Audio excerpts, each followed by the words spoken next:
I was 62, barefoot in the snow, holding a trash bag full of my clothes while my husband of 40 years kissed a woman half his age in our living room. He said I was too old to be of any use and left me to die. But now? Now he calls me ma'am and begs me for a loan. Don't scroll away. This story might just mirror your own. I still remember that January morning. The frost biting my feet, the neighbors peeking from behind their curtains, and the man I gave my youth to, slamming the door in my face. I'm Julia Thompson, 62 years old, from Pennsylvania. And this is the story of how my husband destroyed me and how I made sure he never forgets it. I divided my story into chapters so it's easier for you, the viewers, to understand each part clearly, step by step, without missing the emotions and events that shaped my journey. Chapter 1. Thrown out like garbage. I'll never forget that night. It was January 12th, a Tuesday, around 8:42 p.m. I remember the exact time because the clock in our hallway chimed just before my life shattered. I was 62 years old, wearing my old flannel robe and socks with holes in the heels, when Richard, my husband of 40 years, threw me out of the house like I was nothing more than a used tissue. I'm not exaggerating. He didn't even have the decency to look me in the eye. Just tossed a black trash bag full of my clothes out the front door and slammed it shut. Locked it. And inside, I heard her laughter, the other woman. Young, giggly, probably half my age. She called him Rick, like they were kids in love. I called him Richard. My husband. My life partner. At least I thought he was. I stood there in the freezing wind, no shoes, clutching that bag like it held the last pieces of my soul. And maybe it did. My hands were shaking so badly, I could barely tie the bag shut. The street was quiet, too quiet, like even the world didn't want to witness my humiliation. Let me tell you something, sweetheart, there is no heartbreak like the one that comes after 60. You think you've lived through enough, survived your share of storms, raised your kids, made peace with aging, and then betrayal hits you like a truck. No warning, no mercy. Just cold cruelty from the one who swore to love you till death. Richard emptied our joint bank account. He'd been planning this for months, took my name off the house deed, canceled my medical insurance, and even froze the credit cards. I didn't see it coming. I was recovering from back surgery, thinking he was just distant because of stress. Turns out he was already building a new life without me. I wandered that night. Ended up at a cold city bus stop, sitting on the metal bench, hugging my trash bag of memories. The fluorescent light above buzzed and flickered, like it was mocking me. I felt invisible, forgotten. Like every wrinkle on my face was a roadmap of the years I gave away for free. But here's the thing, I didn't cry. Not yet. Not that night. I was too stunned, too numb, and maybe deep down, too proud. That night, I made a silent vow to myself. This is not how my story ends. They may have discarded me like garbage, but I'll rise like fire from ash. I'll make sure of it.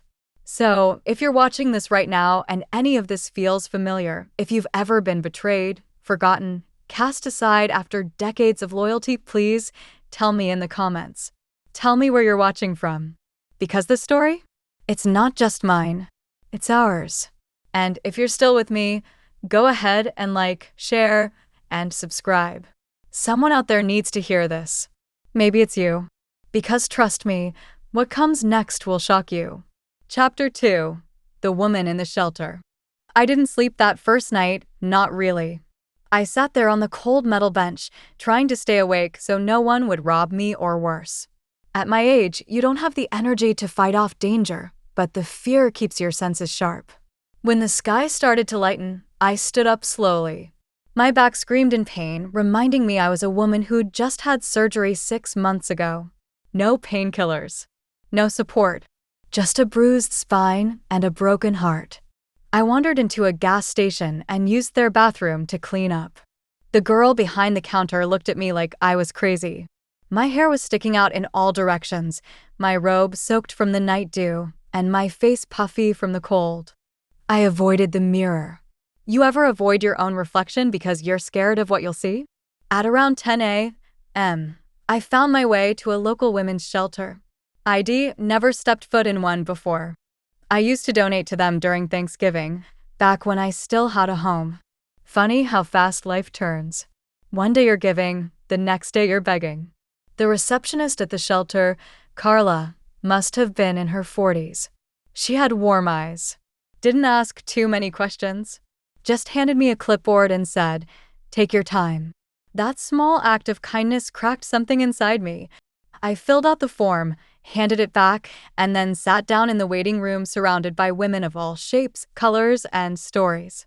There was a girl named Tanya who looked barely 20. She had a black eye and a baby on her hip. Then there was Mary, older than me, with arthritis so bad she couldn't even zip her coat. And yet, even she had been kicked out by her son and daughter-in-law after signing over her house. As I listened, I realized something horrible and powerful all at once. I wasn't alone. So many women, especially us older ones, get discarded once we stop being useful. Once our beauty fades, once our kids are grown, once the house is quiet, and we finally think we can rest, that's when the knives come out. And don't even get me started on how we're treated by the system. No job wants you at 62. No landlord wants to rent to a woman with no income. And God forbid you show up looking unwell, because then they assume you're mentally ill or addicted.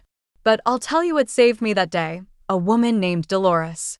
She was 68, wore a colorful scarf, and had these fierce hazel eyes. She'd been in the shelter 3 times. Once after her husband beat her. Once after her son emptied her bank account. And now again, after losing her apartment to foreclosure. She sat beside me and said, "You got fight in you. I can see it. But let me give you one piece of advice. Don't waste it on begging. Save it for rising." Those words changed something in me. That was the moment I stopped thinking like a victim and started thinking like a survivor. Like a woman who would get up, not just for herself, but for every other woman who's ever been thrown away like trash. If you're still with me listening to this, tell me in the comments, have you ever met a woman like Dolores? Or maybe you're Dolores. Maybe you're someone who's been knocked down more times than you can count, but you still show up, still fight, still hope. I see you. And I promise you, you are not invisible. And hey, if you haven't yet, share the story. Someone might be sleeping in a shelter tonight who needs to know they are not alone. Because you haven't even seen the worst yet. What Richard did next. It nearly broke me completely. Chapter 3. The legal trap he set. I wish I could say that the worst was over once I got to the shelter. But sometimes, rock bottom has a basement. About a week after I moved into the shelter, I received a letter, thin, crisp, legal-looking. No return address. Just my name in bold, lonely ink. I opened it with shaking hands. Inside were divorce papers. Not just any divorce papers, pre-filed, pre-signed, and premeditated with the cold calculation of a man who had been planning his betrayal for a long, long time. And stapled to the back? A copy of a quitclaim deed I don't even remember signing. My signature was there though, and I couldn't deny it. That's when it hit me, he tricked me. Months earlier, when I was recovering from back surgery, drugged up on painkillers, Richard had handed me a stack of papers and said, "Sign here, sweetheart. It's for refinancing the house. Lower interest, better rates for retirement." I trusted him. After all, he was my husband of 4 decades. I signed without reading. I signed away my rights. I signed away my home. I signed away everything. The house that I helped pay for, that I cleaned from attic to basement, that I decorated every Christmas with trembling hands, was now legally his. He sold it 3 weeks after I was kicked out. Moved in with the new woman, a dental hygienist named Brooke, who liked champagne and yoga. She posted a photo of them on Facebook in front of the fireplace I built with my brother 25 years ago. Every like on that photo felt like a slap to my soul. I tried to get legal help. I called 5 attorneys. One laughed and said, "You don't have a case unless you can prove he manipulated you while you were mentally incapacitated." Another told me, "You need money to fight a man like him." Money I didn't have. One kind woman, an intern at a legal aid clinic, told me quietly, "This happens more than you think, especially to older women. We see it every day." I felt like I was drowning in a system built to forget women like me. But you want to know the real knife in the gut? My own son, Jeremy, took his side. He said, "Mom, Dad told me you were unstable. He said you were losing your memory, acting paranoid, that you were threatening him with knives." Lies. All of it. But Jeremy believed him. Maybe because it was easier. Maybe because he didn't want to believe his father could be so cruel. So there I was, with no husband, no home, and now no son. Have you ever felt truly alone? Not just lonely, but invisible? Like every part of your identity, wife, mother, homeowner, had been ripped from you in slow, deliberate pieces? That was me. I would sit on the bottom bunk at the shelter at night, holding my old wedding ring in my hand, wondering if I had been blind my whole life, or if I had just been used. And let me tell you, viewers, this happens every single day to older women, to mothers, to wives who gave everything and were left with nothing. If you're watching and this feels like a page from your own life, please leave a comment. I want to hear where you're from. I want to hear your story. And if you've seen women like me, heck, if you are one, know this. You are not crazy. You are not weak. You were betrayed. And you're still here. And I promise you, my story doesn't end in legal defeat, because sometimes, when life pushes a woman too far, she doesn't break. She burns. And from those ashes, she builds something powerful. Chapter 4. Burn the past. Build the fire. You ever feel like you're in a nightmare but you're wide awake? That's what it felt like, sitting in that shelter, watching my life get auctioned off in real time. My furniture, my wedding albums, the antique piano my grandmother left me, everything Richard sold off like it meant nothing. I heard about it through a neighbor who accidentally dialed my number thinking I was still living there. She said, "Gloria, I saw a moving truck outside your house. Are you finally relocating to Florida like you said you would?" I laughed. Bitter. Hollow. Not exactly, Linda. Richard relocated me to a homeless shelter instead. But something changed in me after that call. I snapped out of grief and into something sharper. You see, I hadn't just lost a home, I'd lost my dignity. And the system wanted me to stay quiet about it. Obedient. Passive. But I wasn't built for silence. Not anymore. I started documenting everything. Every time he withdrew money before filing. Every signature he manipulated. Every lie he told our son. But the biggest twist came 2 weeks later. A woman showed up at the shelter. At first, I didn't recognize her. She was thin, tired-looking, her makeup barely hiding the bruises beneath her eyes. But when she stepped into the common room and said, "Gloria," in a soft voice, my stomach twisted. It was Brooke. Yes, that Brooke. The champagne-drinking, yoga-stretching, home-wrecking woman who had replaced me in my own bed. Only now, she wasn't glamorous. She was terrified. She sat across from me, eyes downcast, voice trembling. "I'm sorry. I didn't know what he was. I thought he was just bitter about the divorce." But Gloria, she leaned closer, tears forming. "He hurt me too." Turns out Richard had a pattern. Brooke had discovered his hidden camera stash in her bathroom, closet, even her car. When she confronted him, he turned violent. Locked her out of the house barefoot one night after accusing her of stealing his money. She had to run to her sisters. She came to the shelter because she didn't feel safe going back. That's when it hit me. Richard didn't just betray me, he was dangerous. And then Brooke dropped another bomb. "I think he forged documents using your name. He said he had access to your social. He bragged about opening credit in your name, said it was payment for years of emotional labor." I sat back in that stiff plastic chair, hands trembling. My name, my credit, my future, gone. And that's when the fire started in me, not the gentle warmth of hope, no. This was the kind of fire that eats through wood and skin and memory. The kind that doesn't beg for justice, it demands it. I looked at Brooke and said, he picked the wrong old woman to mess with. The next day, I reached out to a journalist, a young woman named Fiona who wrote a column called Discarded Lives. She had covered elder abuse, legal manipulation, and women like me, forgotten, silenced, erased. I sent her my story, the documents, the screenshots, even a photo of Brooke's bruises.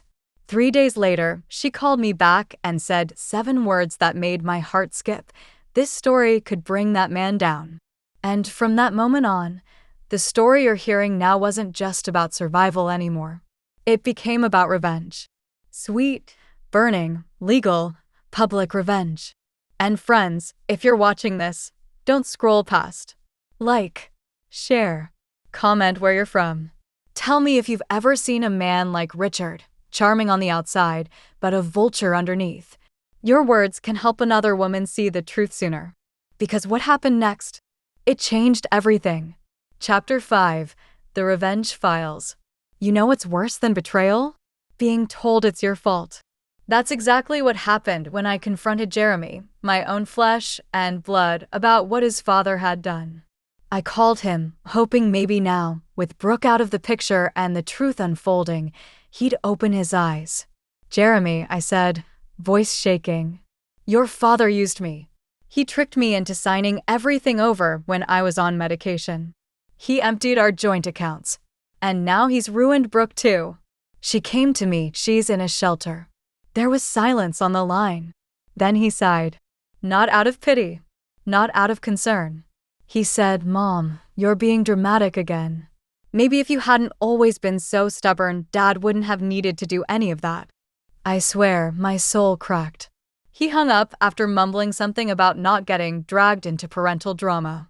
My son, the baby I raised with bare hands, who cried into my chest during thunderstorms, had turned into a stranger. And worse, a coward. I wasn't just alone. I was abandoned. But instead of falling apart again, I leaned into something else, something colder, sharper. I leaned into revenge. Fiona, the journalist I told you about, invited me to her office downtown. A small, cluttered place with stacks of papers and a corkboard covered in timelines and faces of abusers. She poured us coffee and said, we're going to build what I call a revenge file.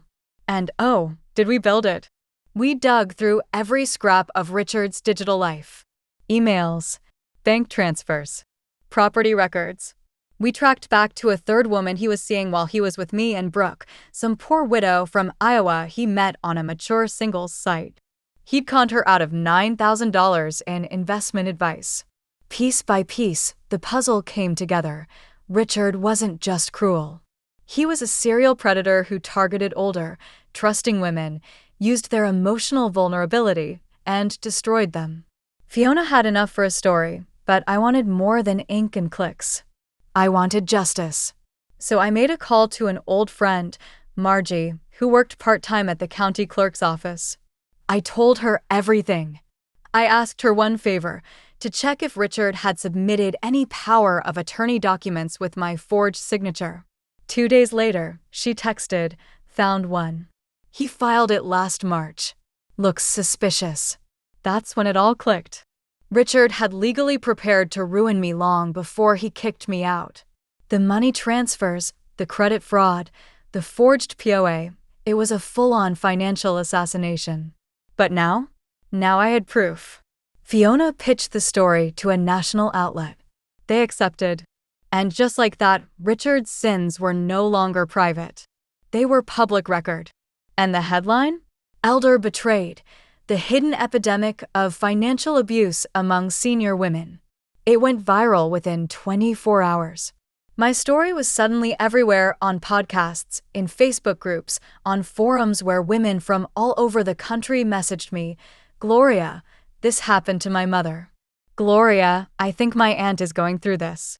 Gloria, thank you. I finally left him after reading your story. For the first time in years.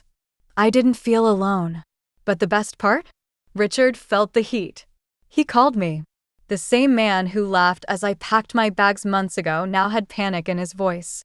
Gloria, we need to talk. I stared at the phone, let it ring 6 times, then answered with steel in my voice. No. Now you get to listen. But trust me, this isn't where the revenge ends. Because I was just warming up. We've reached a turning point now. If you've made it this far, take a moment, like, share, and comment where you're from. Let me know, have you ever seen a man like Richard? And tell me, what would you have done? Ready for Chapter 6, The Mortgage on His Misery? It's going to get real. Here we go, sweetheart. Things are about to turn deliciously dark. Chapter 6, The Mortgage on His Misery. I want you to picture this.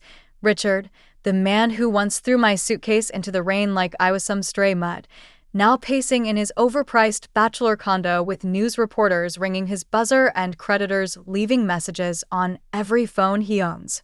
And me? I was sitting in a thrift store coat, sipping weak coffee in the shelter, but smiling like I hadn't in years.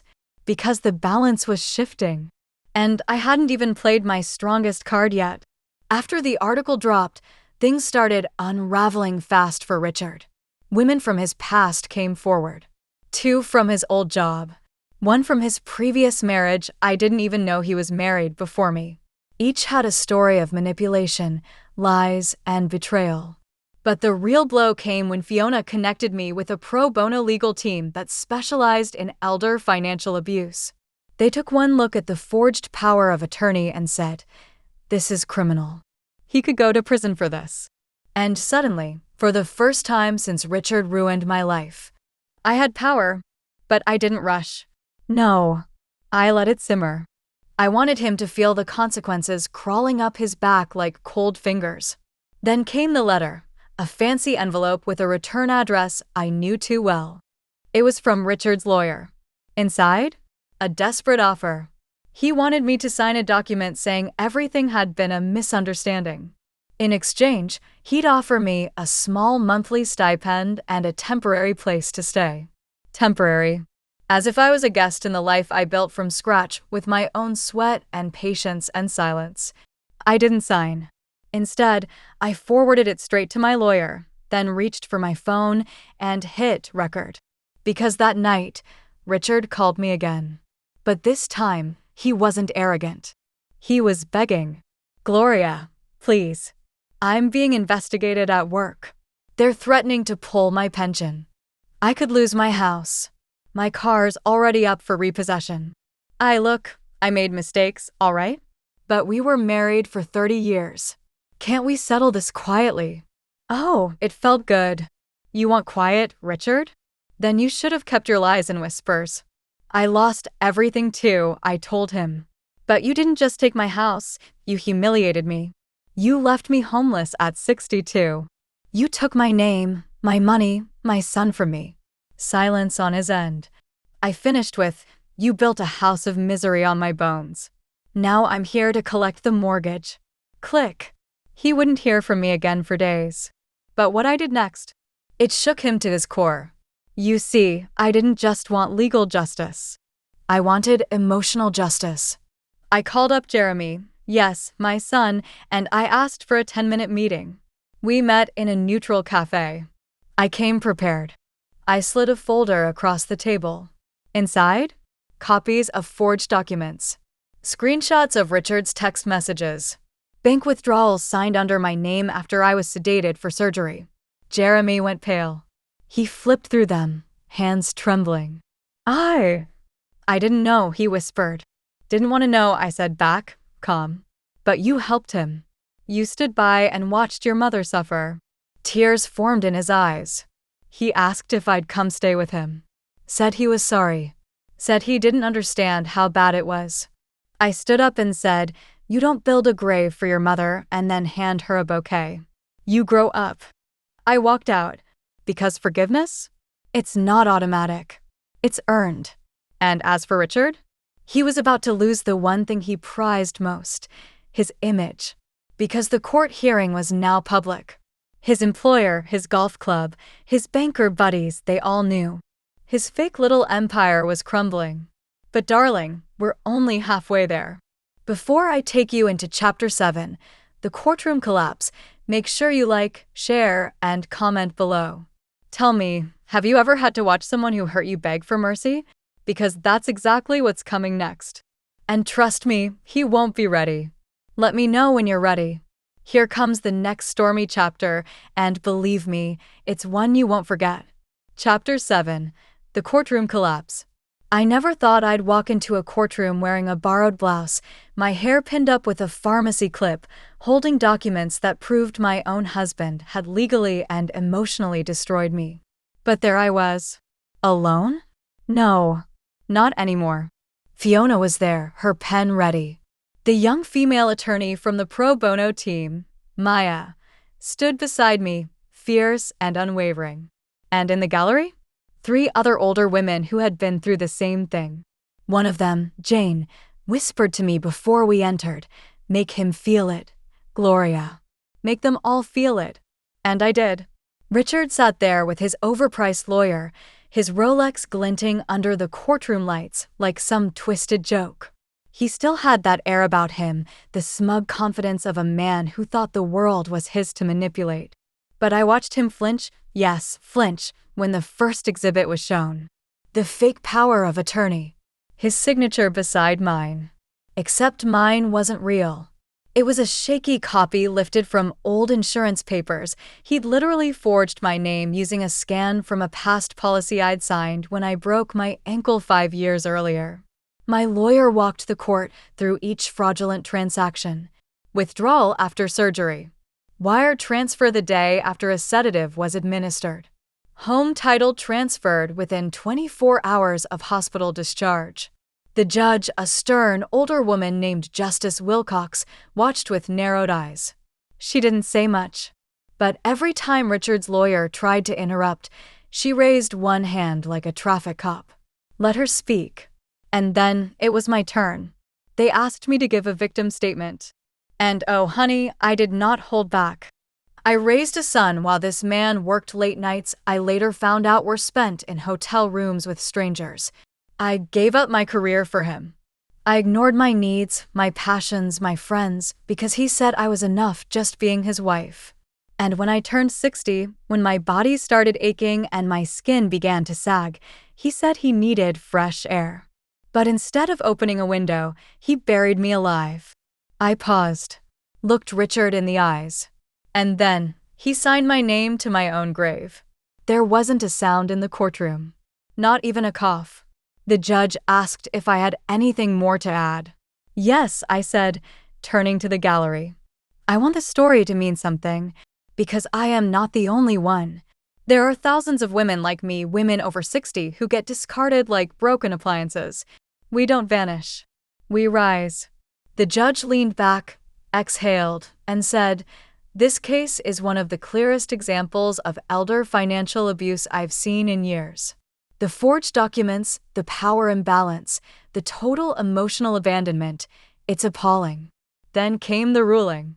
Not only was Richard ordered to pay back every stolen cent, including interest and legal fees, but his actions were forwarded to the district attorney for criminal charges. And his face? It wasn't smug anymore. It was pale, sweating, small. He looked at me like I held his future in my hands. And maybe I did. Outside the courthouse, reporters swarmed. Microphones in my face. Questions firing. One asked, "Mrs. Whitman, how does it feel to win?" And I said something I want you to remember. This isn't a win. It's a beginning. For every woman who's been silenced after 60, this is our return. We're not invisible. We're unforgettable. So, my friend, are you still with me? Let me know in the comments where you're from and if you've ever been underestimated because of your age. And if someone's ever tried to bury you, make sure you rise like thunder. Coming up next is Chapter 8, The Visitor at My Door. And trust me, this next twist, you won't see it coming. I'm so glad you're with me because now the real twist begins. Chapter 8, The Visitor at My Door. It was raining that night. Not a soft drizzle, no, a heavy, bone-chilling storm, the kind that makes windows rattle and memories resurface. I had just returned from a small speaking event Fiona organized, nothing big, just a circle of older women sharing stories, sipping lukewarm tea, wiping tears they'd carried for decades. One woman, Helen, hugged me so tightly before leaving, I thought her heart might leap into mine. But what I didn't expect was what waited for me at my door. A knock, 3 short taps, then silence. I opened it and gasped so hard I nearly dropped my house keys. It was Jeremy, my son, soggy, shivering, with a plastic grocery bag in one hand and a beaten-down look in his eyes I hadn't seen since he was 10 and broke my favorite vase. "Mom," he said softly, "can I come in?" I froze. Every instinct in my body told me to slam that door. Because this was the same boy, man, who stood by while I was tossed into the gutter. But another part of me, a quieter, older part, remembered the weight of giving birth to him, of feeding him while I skipped my own dinner, of buying him jackets while wearing second-hand sweaters. So I stepped aside. He walked in like a ghost in his own past, looking around at the small apartment I now called home. He sat down on the frayed couch, opened his bag, and took out a shoebox. "I found this in Dad's closet," he said, pushing it toward me. "It's yours." I opened it slowly. Inside were photos, me holding Jeremy as a baby, letters I had written to Richard he never let me send, and a small velvet box containing the wedding ring Richard made me believe was lost years ago. He'd hidden it all. And Jeremy? His lip trembled. "I didn't know he kept these. I didn't know how bad it was. I thought you were just being dramatic." That word. Dramatic. How many women over 60 have been accused of that? How many of us have been told we're just sensitive, confused, emotional when we're screaming for help? I looked him in the eye. "You were old enough to ask questions. You were old enough to visit. You were old enough to choose," I said. "I know," he whispered. "And I chose wrong. But I'm here now to say I'm sorry. I lost everything too. Dad's accounts are frozen. He's being investigated. He's falling apart." I raised an eyebrow. "And you want what, exactly?" He hesitated. "I need a place to stay. Just for a while. Just until I get back on my feet." Oh, darling. There it was. The moment. The child I once would have given my life for was now asking me, his discarded, humiliated, broken mother, for shelter. It should have felt like victory. But it didn't. It felt like justice. I stood up, looked down at him. "You'll stay for one night. On the couch. You leave by morning. And then you figure out what kind of man you want to be. Because right now, I don't recognize you." He nodded, ashamed. He slept without dinner. And in the morning, when I woke up, he was gone. No note. Just the empty shoebox on the coffee table. And inside it, a torn photo of our family, me, Jeremy, and Richard at the beach. Except someone had ripped Richard out of it. Jeremy had made his choice. But what came next? It wasn't a visit. It was a bombshell. Because 2 days later, a woman named Veronica showed up at my door. She was tall, sharp-featured, around my age. And she introduced herself with 5 words that made my knees go weak. "I'm Richard's first wife." Stay close, my friend, because Chapter 9, The First Wife's Secret, is going to blow this whole story open.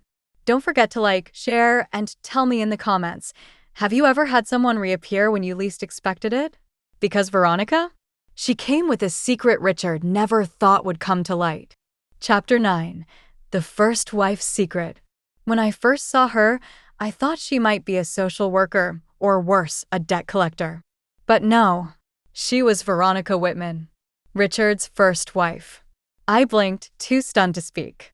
She stood tall in a long black coat, silver streaks in her auburn hair, the kind of woman who didn't crumble easily.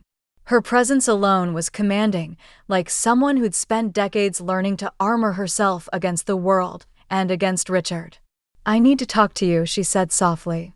"It's important." I almost told her to leave. But something in her eyes. I don't know. Pain recognizes pain, doesn't it? So I let her in. She didn't sit right away.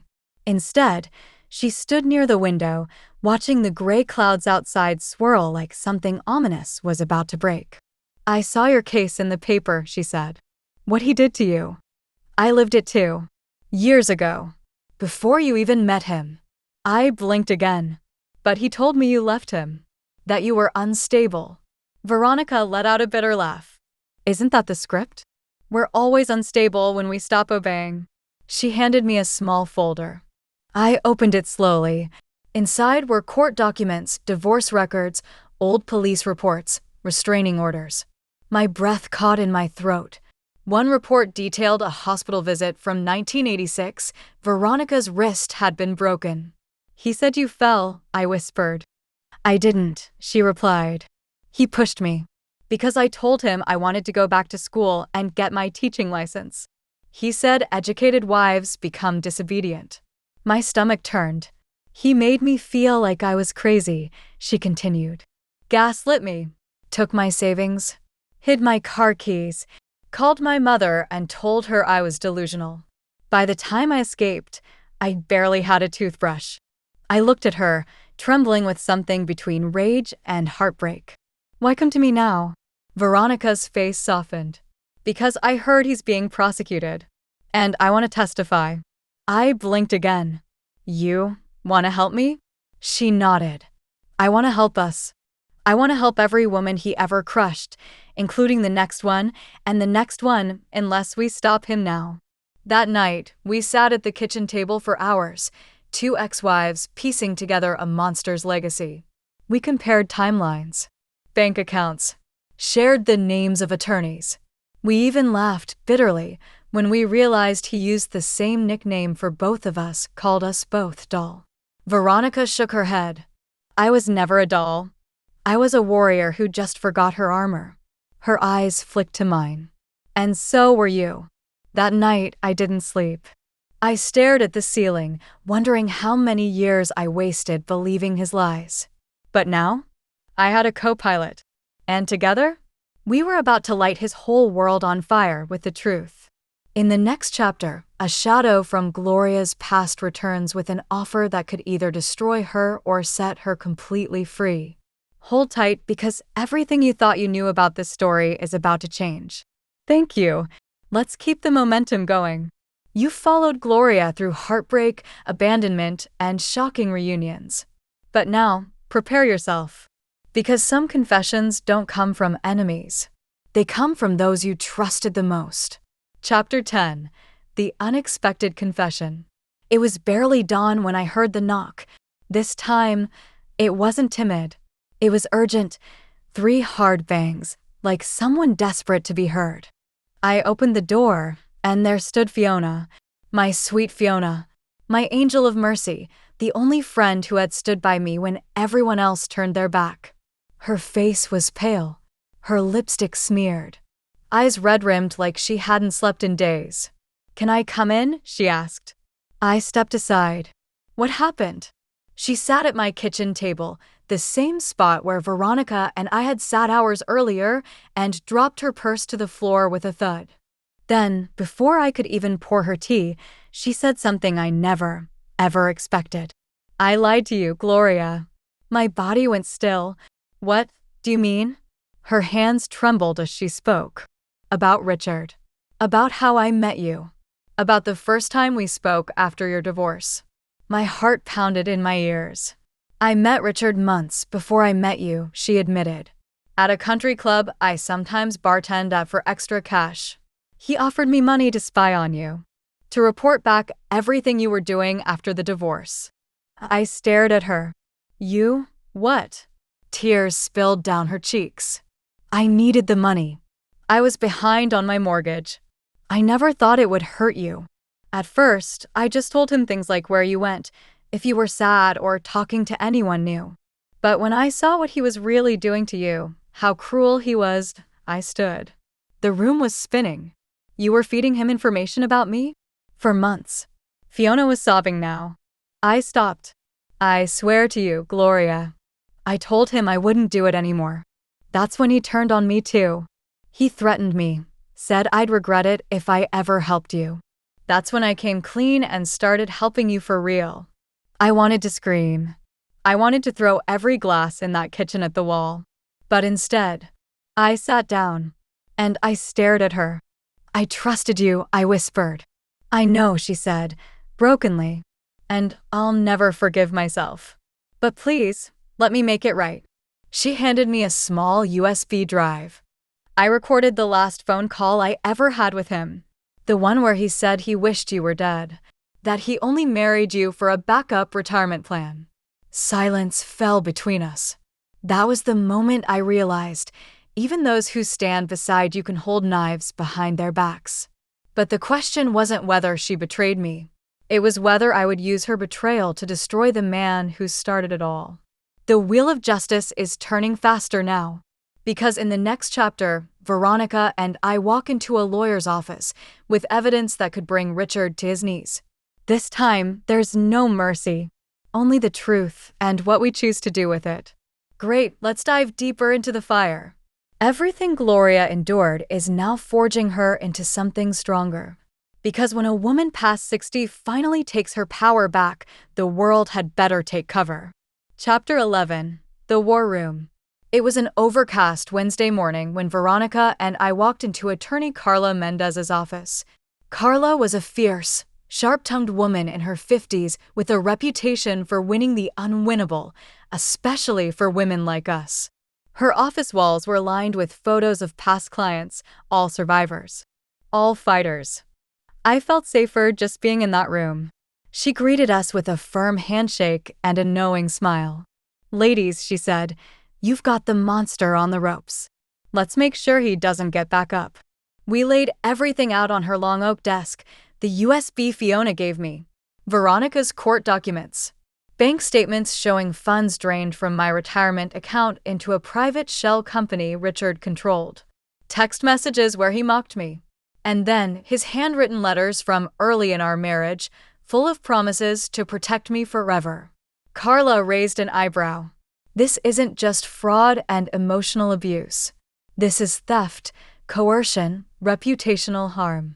And with Fiona's testimony, she smiled. We have a case that'll make the courtroom shake. I exhaled, part relief, part fear.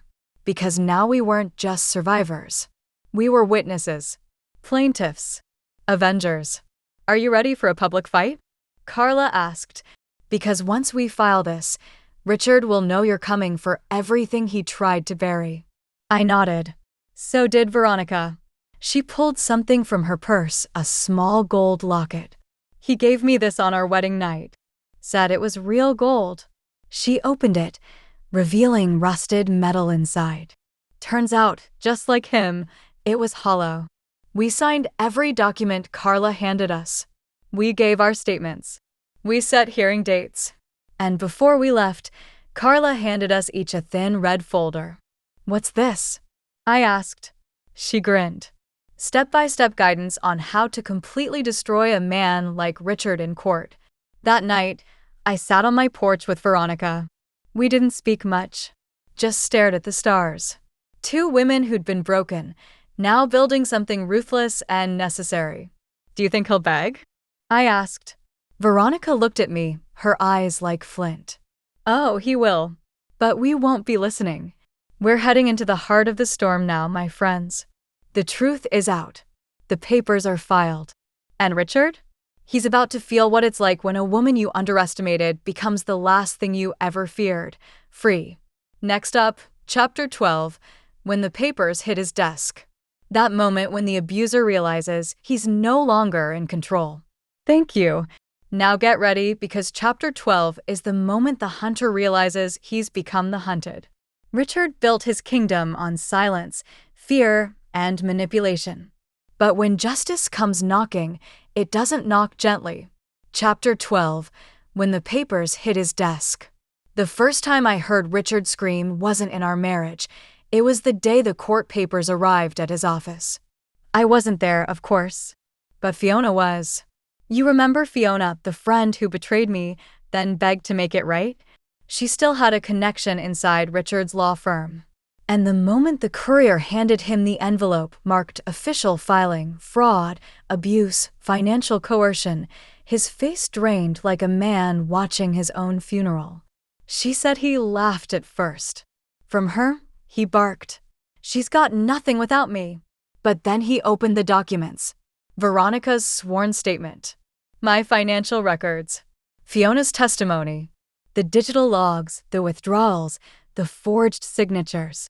By the time he reached the list of charges, with attached preliminary witness lists, he was white as chalk. Fiona told me he slammed his office door so hard a painting fell off the hallway wall. And the very next morning, he tried calling me. 17 missed calls. 5 voicemails. Each more frantic than the last.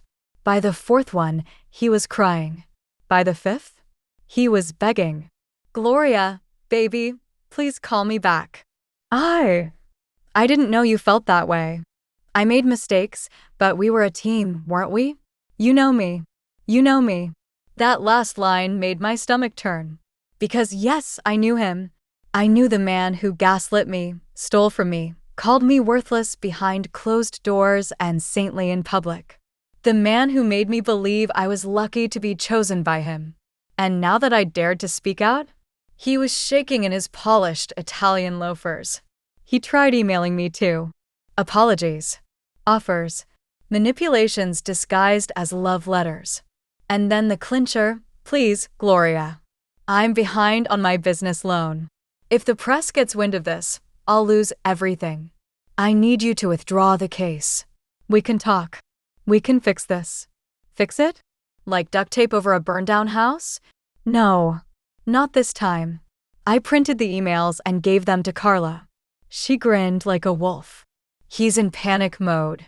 That's exactly where we want him. And it got better. Veronica received a call that same week from Richard's brother. He wanted to know if the claims were exaggerated or just a bad breakup. She sent him a 3-word text, "Check the docket." We weren't hiding anymore. We were building a fire and tossing his empire into it. But hold on tight, friends. Because the next chapter? It's not just about court dates and filings. It's about a public reckoning, and the first time Richard sees me again, not as his ex-wife, but as the woman who turned his sins into consequences. Next up, Chapter 13, The Courthouse Showdown. Trust me, you won't want to miss it. The look on his face? It was worth every scar. You're amazing for staying with me this far. Now lean in closer, because Chapter 13 is where everything Gloria lost begins to pay interest. When a woman shows up in court not to cry, but to conquer. Chapter 13, The Courthouse Showdown. It was a bright Monday morning, but my insides felt like a hurricane. I stood outside the courthouse steps in a navy blue suit Veronica loaned me. My gray curls pinned back tight. No makeup, just honesty. Beside me, Veronica wore her late mother's brooch and a calm expression I couldn't quite match. "I'm not nervous," she said. "I'm ready." I wasn't sure I could say the same until I saw him. Richard. He stepped out of a black sedan, escorted by some shiny young lawyer with too much gel in his hair and not enough experience in his eyes. And when Richard saw me, he froze. No smirk. No wave. Just fear. Because I wasn't limping. I wasn't crying. I wasn't alone. He looked like he was seeing a ghost. And in some ways, he was. The meek, exhausted wife he thought he buried, she was gone. We entered the courtroom.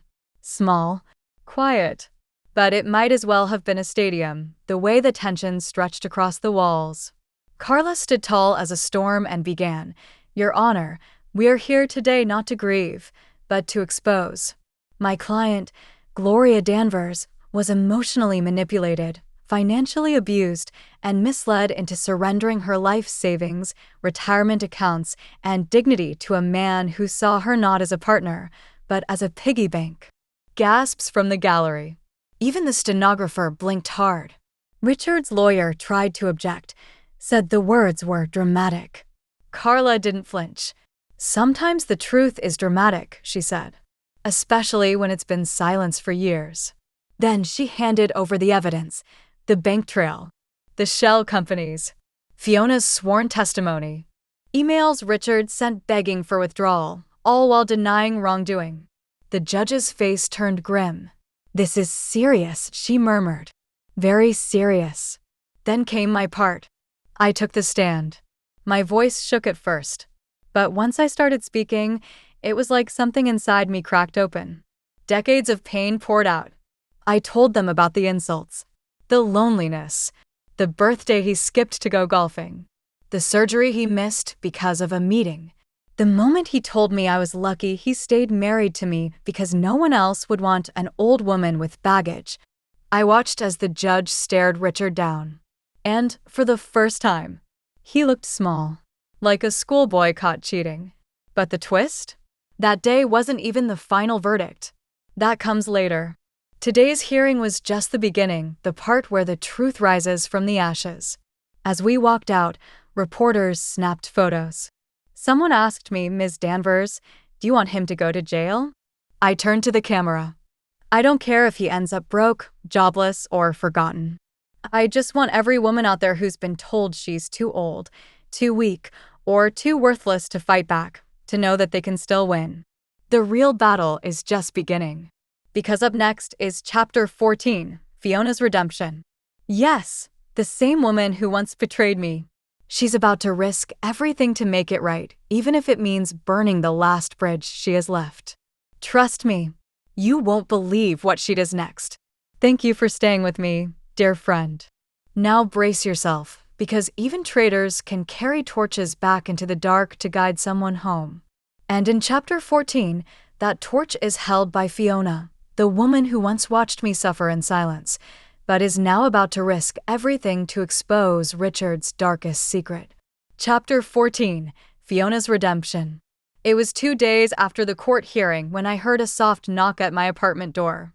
I opened it to find Fiona, tired, pale, makeup smeared, like she hadn't slept in days. She held up a flash drive. Her hand trembled. "I need to show you something," she said. "And Gloria, I think you're going to want to sit down."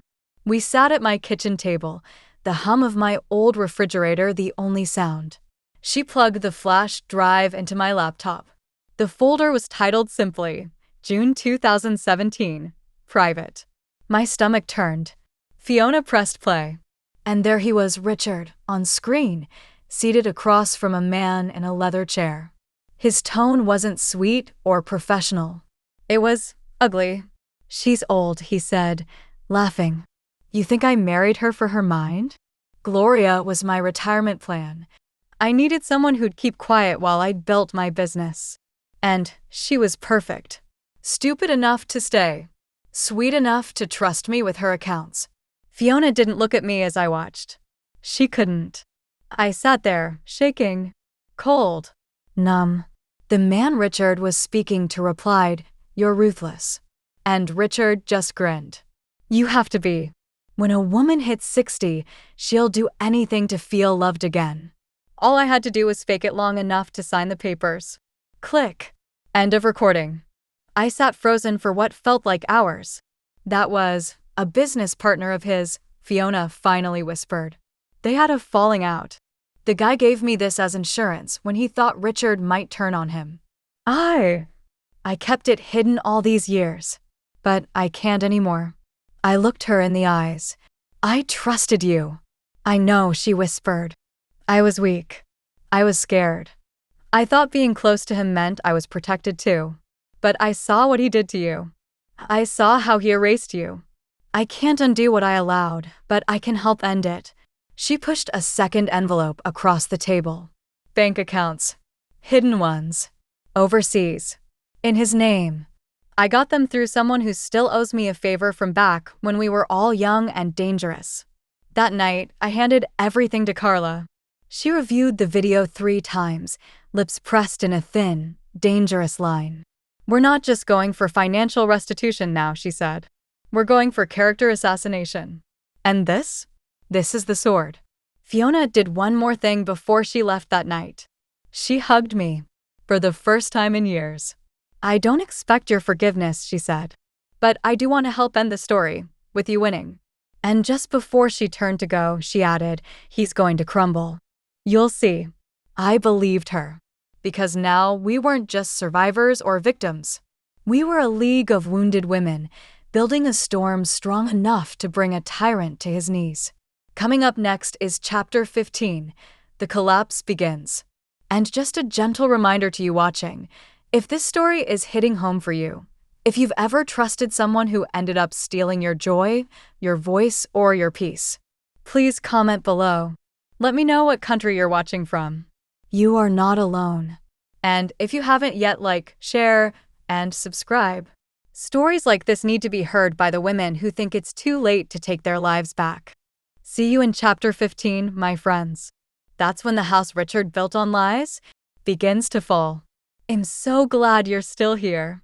Because what happens next? It's the moment women like us wait years, sometimes decades for. The moment we stop apologizing for surviving and start taking back what was stolen. And in this chapter, the cracks in Richard's kingdom turn into earthquakes. Chapter 15, The Collapse Begins.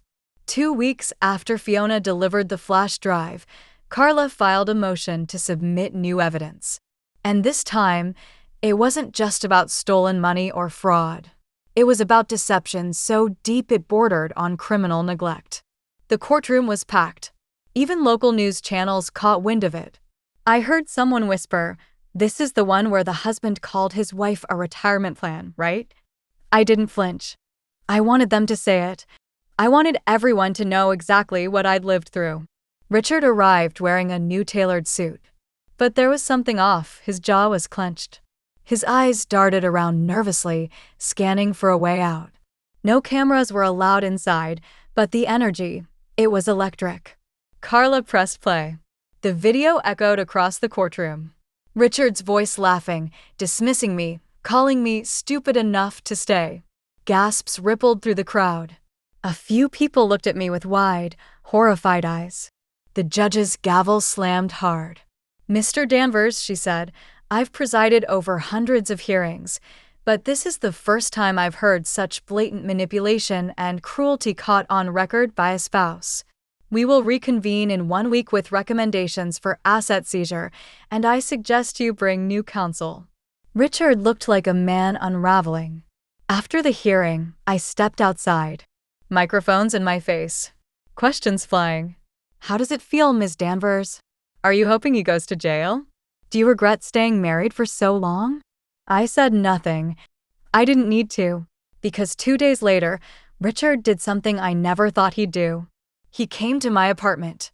Yes, the man who once told me I was worthless without him was now at my door, hat in hand.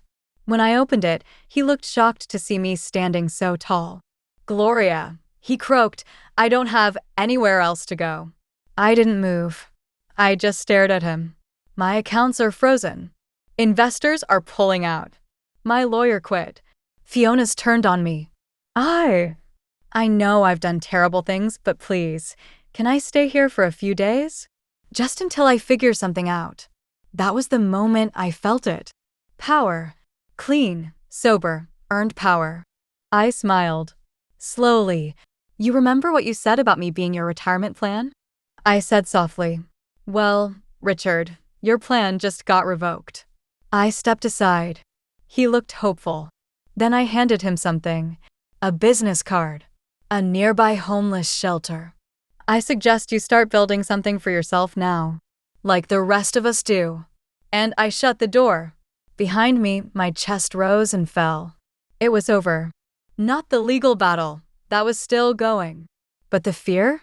The desperation? The part of me that once needed his approval? Dead. And buried. And guess what? In Chapter 16, a letter from the past, something arrives in my mailbox, something that ties Richard's betrayal to an even older secret. Something he never wanted me to know. A twist that changes everything. Stay close. Because you haven't seen the end of this storm yet. Thank you for staying with me, truly. Because what I'm about to share in this next chapter, it's something that shook the last piece of silence out of my soul. Something from decades ago, buried beneath lies, suddenly clawing its way into the light. Chapter 16, a letter from the past. It arrived in a pale yellow envelope tucked among bills and charity flyers. No return address. No stamps. Just slid into my mailbox like a secret. The handwriting stopped me cold. Elegant. Faded. Eleanor. My sister. We hadn't spoken in over 30 years. I opened the letter with trembling fingers. Dear Gloria, if you're reading this, it means I've finally done what I should have done years ago. I'm gone. Not in the tragic way, but in the free way. I left behind something you were never meant to see. But now you need to. Inside the envelope was a small folded receipt and a second sheet of paper.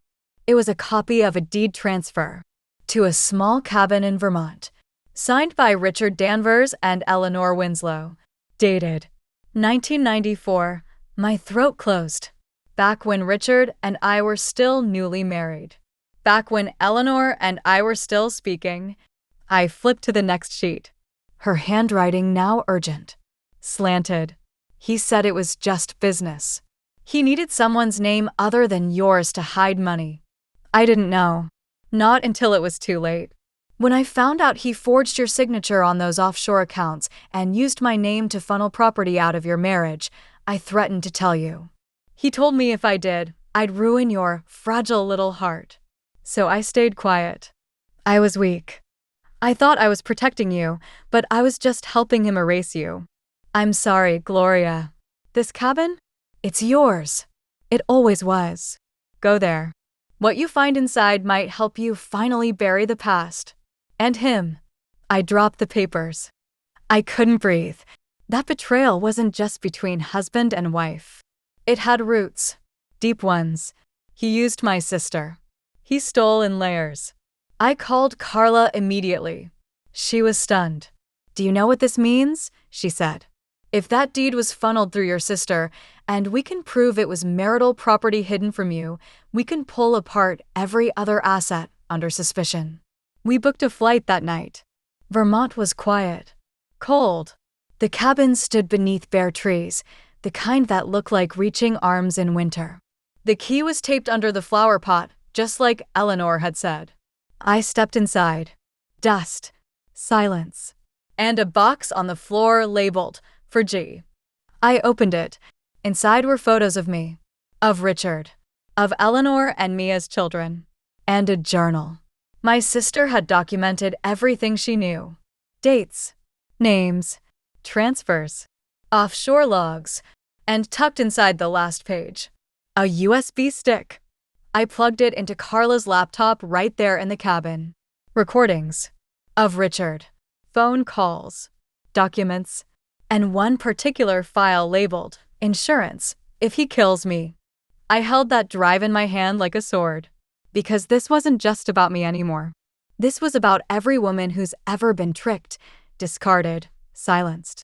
And it was about to blow the entire case wide open. Next, in Chapter 17, The Public Fall, Richard's Sins Go National. TV interviews. Social media exposés. Legal threats. And me? I finally get my say on my terms. Don't miss it, friend. Because when truth hits air after decades underground, it explodes.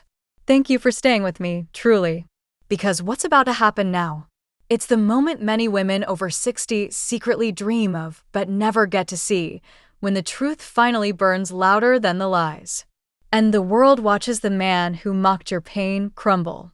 Chapter 17, The Public Fall. You ever feel the wind change? Not outside, but around you?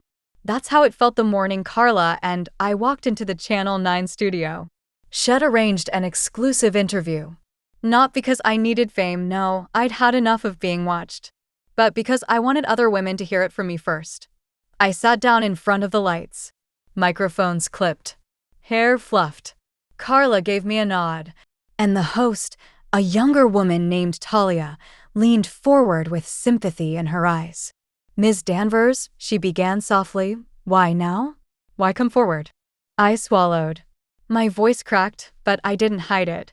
Because women like me, we disappear after 60. People assume we're too fragile, too passive, too slow to fight. But the truth is, we've just been too loyal.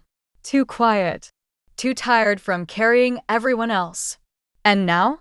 Now it's their turn to carry their shame. I told the story. From the first gaslight to the last lock on that cabin door. About the recordings. The betrayal. The forged signatures. I didn't sugarcoat Richard's abuse, emotional, financial, manipulative. And when the video of him laughing about me played on air, the station's phones lit up. The producer whispered, "We've never seen engagement like this." That night, my face was on every major platform. Hashtag Justice for Gloria started trending. Emails poured in. From widows, divorced women, single grandmothers, all over the U.S., Canada, Ireland, Germany. Women who had also been left in trailer parks while their husbands drove Teslas and dated secretaries. But the biggest shock came 3 days later. A leak. A full digital dump of Richard's off-the-books financial records hit the press. Anonymous source. Carla smiled. Fiona. Turns out Richard had once tried to blackmail her into silence after she caught him with a minor corporate mistress. She'd had enough. The leak ruined him. By Friday, Richard Danvers' investment firm lost 84% of its valuation. His clients pulled out. His assets were frozen. Sponsors vanished. And a group of angry retirees filed a class action lawsuit accusing him of running a decades-long Ponzi scheme disguised as wealth strategies. The cherry on top? A viral video surfaced. Richard, disheveled, gray now, thinner, shouting in a bank lobby, "You don't understand. My wife did this to me. She destroyed my life." Someone behind the camera laughed, "You mean the one you said was too dumb to leave?" It hit 2 million views in 12 hours. That night, I sat by the window, wrapped in my sister's old shawl. I wasn't celebrating. Not really. But I was breathing deeper than I had in years. Because the world had finally seen what he really was. And more importantly, the world had seen what I had survived. Now in Chapter 18, one last knock, just when I think it's over, I hear it again, the door. Someone from my past, carrying a truth I was never supposed to find. And this one? It changes everything. Stay close, friend. The fire's not out yet. Thank you for staying with me through all this. What's coming next? It might just be the final match to the firewood of everything I once believed. Because when I opened that door, I wasn't just opening it to a person. I was opening it to the last piece of betrayal I didn't even know I needed to face. Chapter 18. One last knock. It was raining. That quiet, slow kind of rain that seems to fall without effort. The kind that makes you reflect too much. I was about to put on a kettle when I heard it. Knock. Knock. Soft, uncertain, but steady. I paused. Carla was out of town. No one ever visited me without calling first. I walked to the door, heart lightly tapping. When I opened it, I dropped the teacup in my hand. There she stood. Savannah. Richard's daughter from his first marriage. The one he never spoke about. The one he told me had emotional problems and cut ties. But now she looked older. Tired. Worn. Her umbrella shook in her hand. "Gloria," she said. "I'm so sorry." I didn't know where else to go. I stared at her like I was seeing a ghost. I haven't seen you in 30 years, I whispered. You were, what, 17 when you disappeared? 16, she nodded. And I didn't disappear. I was sent away. By him. She stepped inside before I could think. She took off her wet coat and held out a file folder, trembling. He told everyone I was unstable. Said I ran away. But the truth is he paid my mother to keep me away. Because I caught him stealing from your accounts when I was a teen. I tried to tell someone. He said if I ever showed up again, he'd ruin both me and my mother. I sat down, stunned. The folder was filled with therapy reports, school transfer letters, even a handwritten journal, hers from the year she was sent away. All of it painted the same picture. Richard had not only destroyed my life, he'd destroyed his own daughters. He called her liability. She was the first person he gaslit, threatened, silenced. And now, like me, she'd finally had enough. She looked at me with watery eyes. I saw your interview. I've been following the case. And I remembered how kind you were to me when I was a kid. You were the only one who ever treated me like a person. I thought maybe we could help each other. I touched her hand. She wasn't a ghost. She was another survivor. And suddenly, I knew what my final move needed to be. Together, Savannah and I compiled everything. Her journals, the property trail, the offshore records, and we delivered them directly to state prosecutors. Richard wasn't just facing civil collapse anymore. He was now under criminal investigation. For fraud, for perjury, for coercion. The final twist? One of the offshore accounts was in Savannah's name, opened illegally when she was a minor. That alone was enough for federal charges. I went to sleep that night with the rain still falling, but this time, it felt like cleansing. Because when your pain finds an echo in someone else's story, it becomes power. Coming up next in Chapter 19, he came crawling. Richard, broke, hunted, and publicly humiliated, shows up at my door. But he doesn't come with threats this time. He comes with begging. And my answer? Oh, I promise you, it won't be what he expects. See you soon, dear viewer. Thank you for staying with me through the storm. You've seen the abuse, the betrayal, the humiliation. But now, you're about to witness the moment every broken woman secretly dreams of, when the abuser crawls back. Not with arrogance, but with empty hands and hollow eyes. And baby, I didn't just shut the door. I made sure he'd remember it for the rest of his pathetic life. Chapter 19, he came crawling. I was tending my garden. Yes, I have one now. 3 little flower beds and a lemon tree. Can you believe it? After a life full of concrete lies, I finally found some soil that didn't lie back. Anyway, it was a Tuesday, mid-morning. I was humming to myself when I heard tires crunch on gravel. I turned, and there he was, Richard. He was thin, almost skeletal, wearing a wrinkled coat I hadn't seen since the early 2000s. His eyes were sunken. No gold watch, no designer shoes, no smugness, just a hollow shell of a man who once controlled my world. I didn't say a word, just watched as he walked up the path like someone crossing into enemy territory. Gloria, he said, voice cracking. I didn't know where else to go. I folded my arms, said nothing. I lost everything, he whispered. The lawsuits, the company. They took the house. My accounts are frozen. My lawyer dropped me. I'm homeless, Gloria. Oh, the irony. He once told me I'd be living on the streets without him. Now he was asking to sleep on my porch. I just need a place to stay. A couch. A floor. Anything, he pleaded. I'm sick. I haven't eaten in 2 days. There was a time years ago when I would have rushed to his side, begged hospitals, made him soup, slept on floors for him to have the bed. But that version of me? She's buried now. And this garden? It grew on top of her grave. I stepped aside. He thought I was letting him in. Instead, I picked up a folded envelope I had prepared, just in case. I figured you'd show up eventually, I said. So I had this ready. He opened it.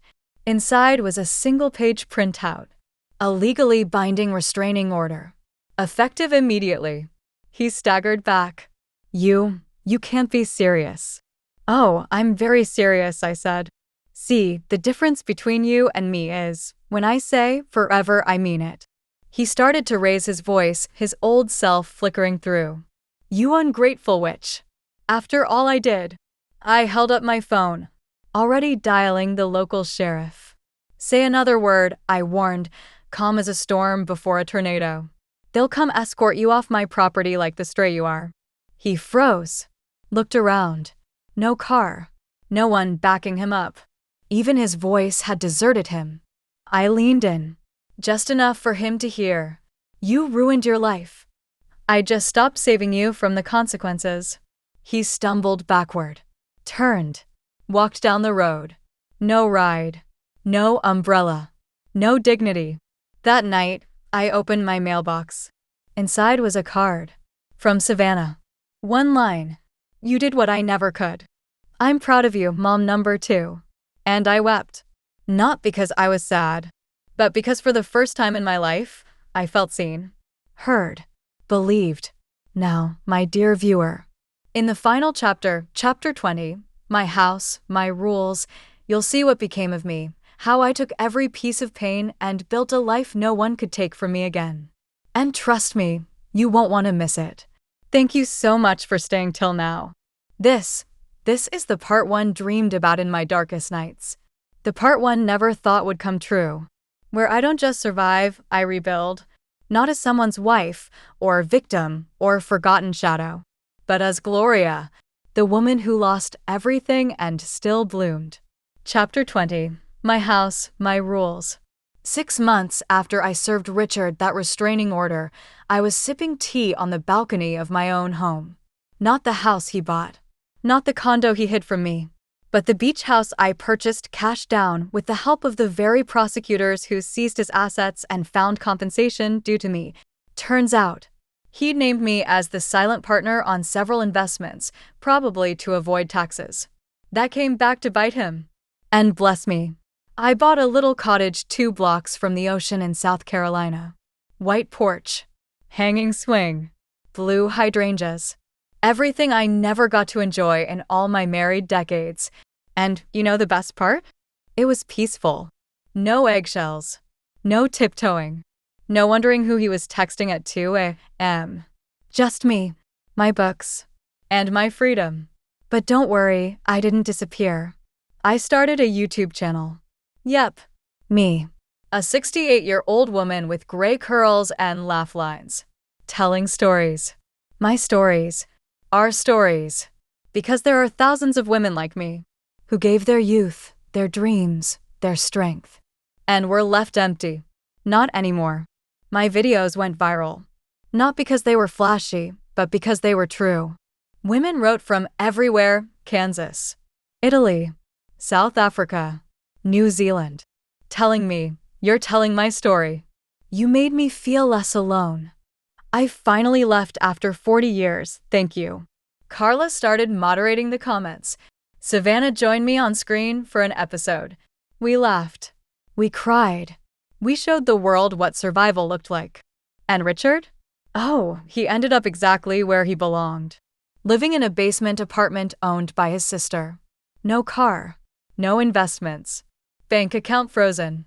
Social media roasting him after his secrets came out. One day he messaged Carla, asking if he could borrow money to pay his electric bill. She replied with 3 words, "Ask your ex." He never messaged again. And me? Well, now every time I unlock my door, I whisper to myself, my house, my rules, my life. Because at the end of it all, I didn't just get justice. I got myself back. Dear viewer, if you're still with me, thank you. If you're a woman over 60 or 70 or even 80 and you think it's too late, it's not. You're not too old. You're not too broken. And you are never, ever too far gone to begin again. Please like, share, and subscribe if this story touched your heart. Let me know in the comments where you're watching from. And if you've lived through something similar, tell me. I'm listening. This was my story. But now, I want to hear yours. With all my heart, Gloria.